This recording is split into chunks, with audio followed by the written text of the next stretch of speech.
नमस्कार मित्रांनो, मी अरुण पाटील. आपण पाहतात नव महाराष्ट्र. पालघर तालुक्यामध्ये पुन्हा एकदा एका डंपरने म्हणजे ज्याला पोयटा आपण म्हणतो नदीमध्ये, त्या पोयटा वाहतूक करणाऱ्या म्हणजे गौण खनिज वाहतूक करणाऱ्या डंपरने एका तरुणाला जागीच चिरडलं आणि त्याचा जागीच मृत्यू झाला.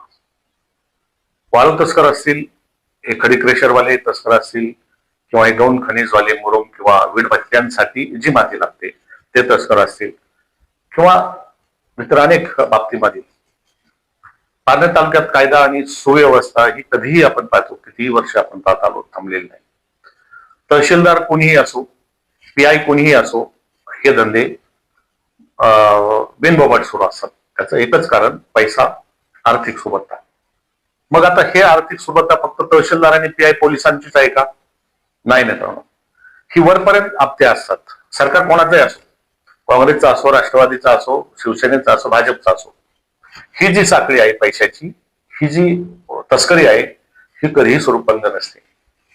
आता आपल्याला माहिती आहे, अगोदर आम्ही ज्योती देवरे तहसीलदार यांच्या विरोधात त्यांनी जो याच वाळू तस्करीतून मिळणारा पैसा असो, महसूल मधील पैसा असो, खूप मोठा भ्रष्टाचार या तालुक्यात केला. त्याच्या विरोधात आम्ही आंदोलनं केली, उपोषणं केली आणि शेवटी त्यांची तडकाफडकी बदली झाली किंवा त्यांना निलंबित करण्यात आलं. पुढे काय झालं? पुन्हा काही राजकीय अधिकाऱ्यांनी त्यांच्यावर वरदास ठेवला, त्यांना पुन्हा कामावर रुजू करण्यात आलं, त्यांनी पुन्हा भ्रष्टाचार सुरू ठेवला. परंतु आमची 7-8 महिन्याची मेहनत मात्र वाया गेली. काही फायदा आम्हाला त्यापासून झाला नाही किंवा जनतेला झाला नाही किंवा समाजाला झाला नाही. हा भ्रष्टाचाराची साखळी मित्रांनो अशी सुरू राहणार आहे. मग अण्णा हजारे आज 90 वर्षाचे झाले. भ्रष्टाचाराविरुद्ध त्यांनी अनेक आंदोलनं केली, उपोषणं केली, भ्रष्टाचाराविरुद्ध कायदे केले. शेवटी काय झालं? भ्रष्टाचार सुरूच आहे. आम्हाला फाटलं त्याला आपण किती शिवणार मित्रांनो? अशा प्रकारचा हा पालघर तालुक्यातील भ्रष्टाचार आहे. पुन्हा आता नवीन तहसीलदार आल्या, पुन्हा त्याने तो भ्रष्टाचार सुरू ठेवलाय. पुन्हा वाळू तस्करी मुळा नदीवर असेल किंवा इतर नद्यावर पुन्हा सुरू आहे. आणि मग अशा प्रकारे पोलिसांचं सुद्धा जे काम आहे, पोलिस सुद्धा याला खतपाणी घालतात. आणि मग हा जो भ्रष्टाचार आहे आता यात सुरू आहे. आता कालचं जे ढवळपुरीचं आपण प्रकरण पाहिलं मित्रांनो, ते त्या ठिकाणी एका डंपरने त्या ठिकाणी गौण खनिज म्हणजे वीटभट्ट्या जे आहेत तालुक्यात त्या खूप मोठ्या प्रमाणात आहेत.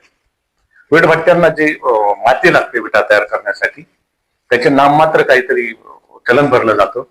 त्याच्या कित्येक पट माती त्या ठिकाणी साठवण केली जाते आणि त्यापासून विटा तयार केल्या जातात. ज्या ठिकाणी ढवळपुरीवरून फाट्यावरून ढवळपुरीला जाता रानमाळ फाटा आहे, या ठिकाणी एका डंपरने त्या युवकाला चिरडलं. त्याचं नाव होतं राजेंद्र उर्फ जिजाबा लक्ष्मण बनगडे, वय 32, राहणार ढवळपुरी. याचा जागीच मृत्यू झालेला आहे. या घटनेमुळे ढवळपुरी परिसरात शोककळा पसरली असून अवैध मुरुम, माती, पोयटा व वाळू वाहतुकीकडे दुर्लक्ष करणाऱ्या शासनाविरोधात ग्रामस्थांनी तीव्र नाराजी व्यक्त केलेली आहे. राजेंद्र बनगडे हा परगावी पेंटिंगचे काम करून शुक्रवारी आपल्या गावी परतत होता.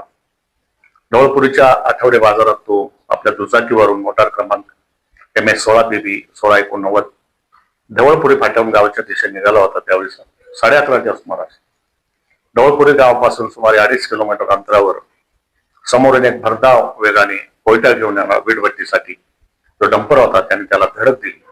धडक इतकी भीषण होती की राजेंद्र यांना डंपरने अक्षरशः चिरडले आणि त्याचा जागीच मृत्यू झाला. या अपघातानंतर तो डंपर सुद्धा पलटी झाला.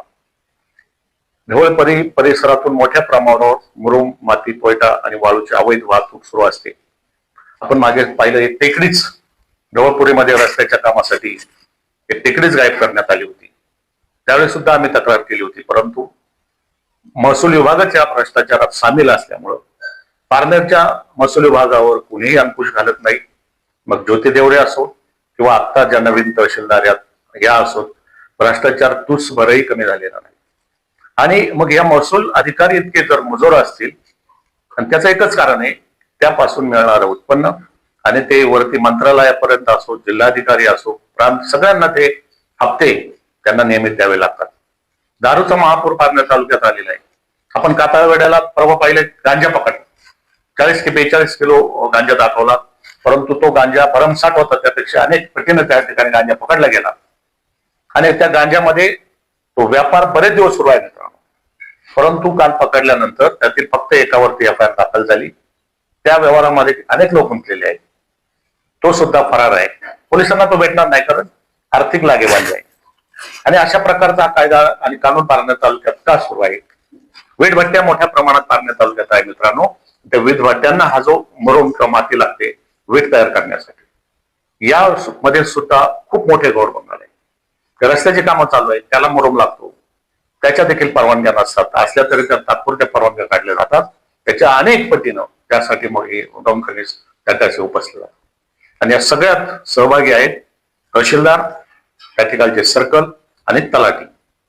आज तलाट्यांकडे करोडोपती तलाठी आपण या पारनेर तालुक्यात पाहत आहे मित्रांनो. कुठून एवढे पैसे यांच्याकडे येतात? आणि अशा प्रकारे हा भ्रष्टाचार पारनेर तालुक्याला नवीन नाही.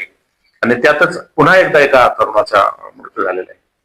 मागे सुद्धा कानोर पठारमध्ये आपण पाहिलेले एका मुलीचा दंपती चिरडलं, परंतु नंतर पैसे घेतल्यानंतर ते एफ आय आर मागे देण्यात आली. एका मुलीला त्या ठिकाणी अंगावरून नंबर गेला वाळूचा कानोरमध्ये.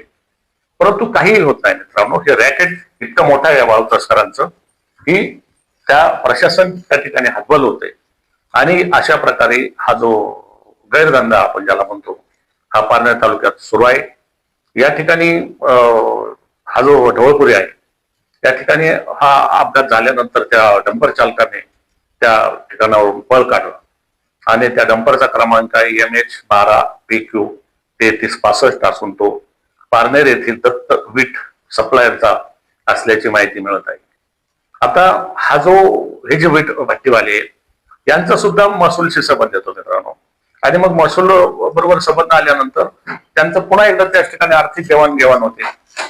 आणि मग अशा प्रकारे हा गौणगणीचा जो धंदा आहे, त्या ढवळपुरीमध्ये एक सतराम काहीतरी आश्रम आहे. त्या आश्रमात आपण पाहिलं जेवण्यासाठी फक्त परिसरातील भुकेले असतात हे नेहमी त्या ठिकाणी जात असतात. आणि त्या भुकेलेंच्या नावाखाली आश्रमाला परदेशातून देशातून करोडोंचं फंडिंग येतो. त्या ठिकाणी ती आश्रमाची जागा आहे. ती जागा आश्रमाने हडप केलेली आहे. तो मिलिटरी म्हणजे फौजेचा सरावाचा त्या ठिकाणी आहे. तो यांच्यामुळे सराव त्या ठिकाणी बंद झालेला आहे. आणि अशा प्रकारे हा भ्रष्टाचार याला कुणीही वाली नाही मित्रांनो पारनेर तालुक्यात. या ठिकाणी लोकप्रतिनिधी एकमेकाची जिरवण्यात मग्न आहेत. फक्त आणि फक्त सोशल मीडियावरती काम सुरू आहे मित्रांनो. आंदोलन होतात, ती किती प्रमाणात होतात त्याचं सोशल मीडियावर किती प्रमाणात त्याचं पब्लिसिटी होते. किंवा लोकप्रतिनिधी असेल, कोणाच्या लग्नाला गेले, कोणाच्या मोथराला गेले, कोणाच्या दाव्याला गेले, कोणाच्या इतर जागरण गोंधळाच्या कार्यक्रमाला गेले, त्याची पब्लिसिटी केली जाते. आणि हे काम आमचे लोकप्रतिनिधी करतात. आणि मग लोकांनाही वाटतं की लग्नाला दाव्याला जाणं हाच लोकप्रतिनिधींचा काम असावं. आता हे जे कामं काढले जातात आपण दररोज पाहतो, किती किती कोटीचं काम, ते 50 कोटीचं काम, 100 कोटीचं काम. आणि ही कामं नारळ फोडतात, कामं होतात. आणि त्यातलं कमिशन जोपर्यंत ठरत नाही तोपर्यंत ते काम सुरू होत नाही. त्यावेळी कमिशन ठरतं, ती कामं सुरू होतात, मग त्याचे बॅनर लागतात, मग त्याचे काम मोठमोठे जे कार्यकर्ते आहेत सोशल मीडियावर ते टाकतात आणि जनता धन्य होते. हा पारनेर तालुका. आता मागे राधाकृष्ण विखे पाटील जे पालकमंत्री आहेत ते पारनेर तालुक्यात आले. त्यांनी काही कामाची पाहणी केली, काहींचे उद्घाटन केले. त्यावरती मग खासदार लोक आपले निलेश लंके यांनी टीका केली. त्यांनी सांगितलं की तुम्ही कामं करा, तुम्ही कामं आणा, मग त्यांचे उद्घाटन करा. निलेश लंकेने फंडिंग आणलं, निलेश लंकेने कामं मंजूर केली आणि त्याचे उद्घाटन किंवा पाहणी जर राधाकृष्ण विखे पाटील करत असतील तर त्यांचा पुन्हा कलगीतुरा सुरू झाला. जनतेला यामध्ये काय मिळतंय मित्रांनो? जनतेच्या ज्या समस्या आहेत त्या तशाच आहेत. कांद्याला आपण भाव म्हणतो, कांद्याला भाव मिळावा म्हणून आंदोलन झालं. किती शेकडो ट्रक येतील, शेकडो ट्रॅक्टर येतील, काय काय त्या पब्लिसिटी झाल्या. आणि प्रत्यक्षात किती लोक आली, प्रत्यक्षात किती ट्रॅक्टर आले, त्याची पब्लिसिटी मात्र महाराष्ट्रभर झाली. आणि कांद्याला त्या आंदोलनामुळे भाव मिळाला अशी पब्लिसिटी सुद्धा झाली. परंतु कांद्याच्या त्या कांदा उत्पादकांना काय मिळालं यापासून? काही नाही मित्रांनो. कांद्याचा हा जो प्रश्न आहे हा आजचा प्रश्न नाही. गेले अनेक 50 वर्ष पाहतोय आपण कांद्याला भाव नाही. मग कांद्याला जर भाव नाही, शेतकऱ्यांना कांदा परवडत नाही, तरी सुद्धा एकर कांद्याची लागवड कमी होत नाही. दरवर्षी लोक कांदा का लावतात हा देखील विचार करण्याचा प्रश्न आहे मित्रांनो. कांदा जर परवडत नाही तर इतक्या मोठ्या प्रमाणात कांद्याची लागवड का होते? दुसरी पिकं नाहीत का मित्रांनो? अनेक आपण नाशिक सारख्या भागामध्ये जा, त्या ठिकाणी अनेक प्रयोग केले जातात. त्या ठिकाणी अनेक पिकांची उत्पादनं वेगवेगळ्या घेतली जाते, त्याच्यापासून बाय प्रॉडक्ट बनवली जातात, ती विकली जातात आणि शेतकरी त्यापासून फायदा मिळवला. परंतु काही ठिकाणी आपण पाहतो कांदा एक कांदा, कांद्याला भाव द्या, बस इतकंच एक काम आता शेतकऱ्यांपुढे राहिलेलं आहे. जी पारंपरिक पिकं आहेत ती सोडून आता इतर शास्त्रीय पद्धतीने माहिती तंत्रज्ञानाचा वापर करून शेतकऱ्याने सुद्धा आता यात बदल करायला हवा. परंतु स्वतःची ज्याची त्याची मर्जी. आपला विषय होता पारनेर तालुक्यात कायदा आणि सुव्यवस्था ही राहिलेली नाही. तुम्ही कितीही आंदोलन करा, कितीही उपोषण करा, काही फरक पडत नाही. कारण खुर्ची फक्त नेते बदलतात, खुर्ची तीच आहे आणि त्या ठिकाणी जो जाऊन बसतो तो भ्रष्टाचार करतो. आणि आपल्याला वाटलं की भारतीय जनता पक्ष शिवसेनेचं सरकार युतीचं काहीतरी वेगळं असेल, काँग्रेस राष्ट्रवादी होतेच भ्रष्टाचारी, ते होतेच त्या लायकीचे म्हणून जनतेनं त्यांना नाकारलं. परंतु त्या जागेवर जे आता बसलेले आहेत हे तर महाभ्रष्टाचारी बिलंदर निघाले. मग आता जनतेने नेमकं निवडून द्यायचं कोणाला? कारण समाम में सब हंगे सब भ्रष्टाचारी. आम्ही ज्योती देवरे असतील ते अनेक आंदोलनं केली, ते गेले, दुसरे आले, ते त्यांच्या बिलन त्यांच्यापेक्षा महाभ्रष्टाचारी निघाले. आता काय करायचं? आणि हा काय आम्ही एकट्याने ठेका घेतलेला नाही या भ्रष्टाचार विरोध लढायचं. समाज हा मजाक पाहतोय, समाजाला या भ्रष्टाचाराशी काही घेणं देणं नाही, लोकप्रतिनिधींना या भ्रष्टाचाराशी काही घेणं देणं नाही करत. त्यांचं सुद्धा सुव्यवस्थित सगळे कमिशन, सगळी टक्केवारी व्यवस्थित सुरू आहे. आणि यामुळं हे असेच अपघात होतील, असेच लोक चिरडले जातील, असेच हे वाळूचे धंदे सुरू राहतील, असेच हे डंपरवाले किंवा गौण खनिजवाले अशाच माते उपसून त्या ठिकाणी पर्यावरणाचा ऱ्हास करतील. आता आपण वडगाव दर्याचं उदाहरण पाहिलं मित्रांनो. आता आम्ही त्यावेळी उद्या त्याविषयी जिल्हाधिकाऱ्यांना निवेदन देणार आहे. त्या ठिकाणी गाव तलाव होता, त्या ठिकाणी वन्य प्राणी मोठ्या प्रमाणात त्या ठिकाणी आहे. वडगाव दर्या हे पर्यटन स्थळ आहे. जगभरातून म्हणा, भारतातून, महाराष्ट्रातून लोक त्या ठिकाणी येतात. त्या ठिकाणी शाश्वत पाणी त्या ठिकाणी पडत असतं दर्याबाई आणि वेल्लाबाई मंदिरावरती. त्या ठिकाणी माकडं आहेत, मोर आहेत, लांडोर आहेत, इतर वन पक्षी आहेत, हरणं आहेत, त्यांच्यासाठी ते पाण्याचे तलाव होते. परंतु त्या ठिकाणी त्याच गावच्या समाजकंटकांनी पाईपलाईन टाकले आणि ते पाणी उपसून नेलं.